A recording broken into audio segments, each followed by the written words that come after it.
More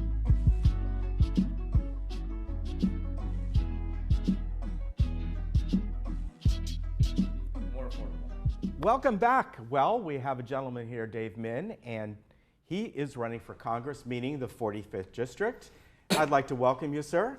Thanks so much for having me, Ken. I appreciate it. Yeah, it's fantastic to have you on. And man, the election is just, what, a week away? A little more than that. 1 week away today. Yeah. Yep. Next Tuesday. Yeah, next Tuesday. So first of all, let's get your background and where are you from? Where'd you grow up? What do you do now? And why are you running for Congress? Yeah, so I'm a native Californian. My parents immigrated to this country from Korea in 1972. Okay. They were studying at Brown University, classic Asian STEM story. My dad was studying mechanical engineering. My mom got her doctorate in chemistry. They ended up settling out in California to work on aerospace and those little semiconductors that run everything these days. And so along the way, they had me and my brother. They naturalized in 1982. I was born in Providence, grew up all my life in California. But I went out east again for college and law school. I went to the University of Pennsylvania, where I studied economics at the Wharton School and philosophy. Oh, yeah, I've heard of the Wharton School. Yeah, sure. Yeah. I was actually a year ahead of Donald Trump Jr., as I like to say, I actually went to class. So I graduated magna cum laude. But I went on to study at Harvard Law School and graduated in 2002. So what I like to tell people is the smartest thing I did in my 3 years at Harvard was meet my wife, convince her to go out with me, and we now have 3 kids together. So I started my career at the Securities and Exchange Commission. It was after Enron and WorldCom. Wow. And so your viewers may remember that this was a time when people were really concerned about our markets. Could we trust our corporations and our banks to state their results accurately? There's so much fraud happening. And it was in that spirit of public service. I wanted to serve my country. It was also after 9/11, if you remember. Sure. And so I joined the SEC to try to clean up our markets, to try to protect people's retirement security. And for me, that began a career in public service. I went on to work as a senior policy advisor to Senator Charles Schumer, and then went on to become a policy director at a think tank called the Center for American Progress. I came out to California. I was excited to come back about 7 years ago. I teach at UC Irvine's Law School today. My research is in the area of housing, banking, economics. And I can tell you, honestly, never once thought I'd run for office. I came out here with one child, Teddy, 6 months old when we moved out here. Because we were in Irvine, we didn't know what else to do. We had 2 more kids right after that. So we've got 3 today. Come on, there's other stuff to do in Irvine. Well, it's good schools, safe neighborhoods. And so, we just felt like we were settling down, really. And I can tell you, honestly, we had no intentions of running. My youngest child, Paxton, was just a year old last year when my wife and I decided that I should run for office. But I think we're just in a time when our country's core values, our democratic institutions, the rule of law, all seem like they're under daily assault. I worry about the future of our country. As a son of immigrants, I worry about that we're not preserving the values that attracted my parents and millions of immigrants before them to come to this country. I worry that we're leaving behind a world that is going to be a bleak one for our children and beyond, and I think we need to get back to basics. So I got convinced to run because this is a critical time, and we need to win this seat. We need to impose some accountability on Donald Trump. And what I see is a really out of control administration that Congress, unfortunately under the Republicans, has decided to go along with. We need to turn things around, and so I'm in this race to try to turn our country around. So let's talk about a couple of the issues that are important to you, and I know one of them is health care. Sure. And I guess, we've obviously called the Affordable Care Act, whatever you'd like to call it, Obamacare or whatever. And, we've seen people on both sides of this. A lot of people did not like the mandate, and I know that's been taken away. Others are looking at it like, we need this help. So others are going, why should I pay? My insurance went up. My insurance, let's say they had it at work, went up because now I feel like I'm supplementing other people. So how do you take that? How do you make it equitable so people aren't living off that system, so to speak, while others are working and kind of paying into it? Yeah, a great set of questions. Healthcare is one of the most important issues facing our country right now, obviously. And I will tell you straight up, I believe healthcare is a human right, and that we ought to be moving towards a system that has universal healthcare in which everyone is covered. What I also say is, as someone who is a self-described policy nerd, We have a system right now that is universal health care.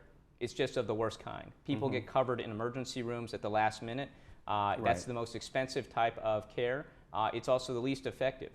Because if you're waiting until you go to the emergency room, it means you're not getting that preventative care that's cheaper, that actually helps you get healthy quicker. So right now, the United States has the most expensive per capita system in the world. We cover the fewest people with insurance, and we have the worst healthcare outcomes of any first world country. All of that is bad. So there's a lot of ways to improve this.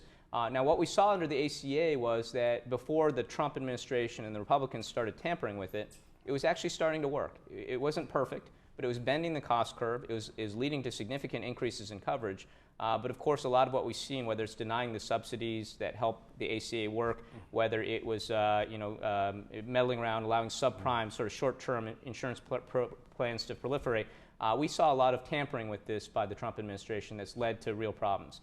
Now, what I propose in the near run, I think that we ought to impose the public option and create a public option under the ACA's framework. That would actually help in a lot of ways.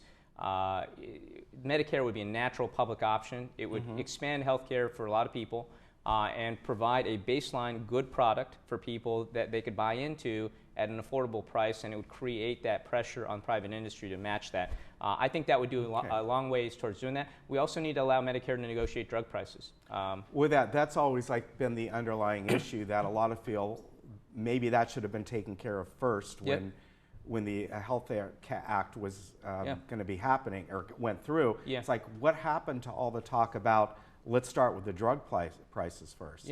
Well, look, and our drug prices are out of control, and there are a lot of reasons for that. But one of the reasons is we don't have block purchasing from the federal government, and that is crazy.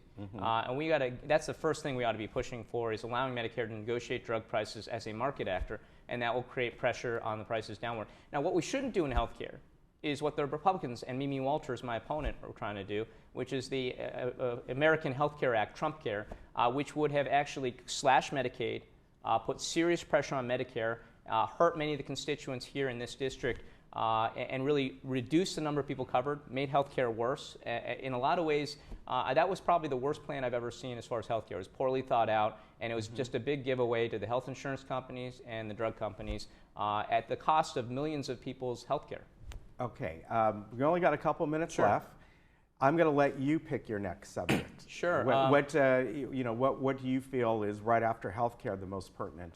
As far as policy issues? Yes. You know, I think right now what we're seeing is an attack on economic opportunity in this country.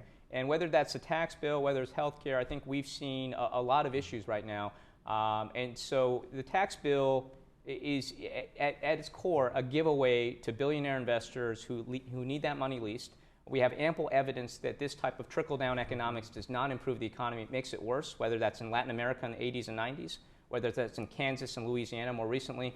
There's ample evidence that this doesn't work. It hurts us, and it raises taxes in this district. For Mimi Walters to be one of the few Republicans in California to vote for this bill, to be touting it every day on her website and her press releases, how great this is for America, when it hurts her own constituents. It raises my taxes. It raises probably a lot of your constituents' taxes.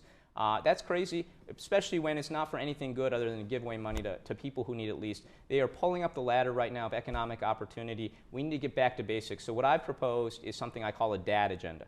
We need to start thinking long-term again in this country, investing long-term in things that will benefit future generations while creating a bottom-up economy. Education, protecting our environment, infrastructure investments, science, healthcare, housing.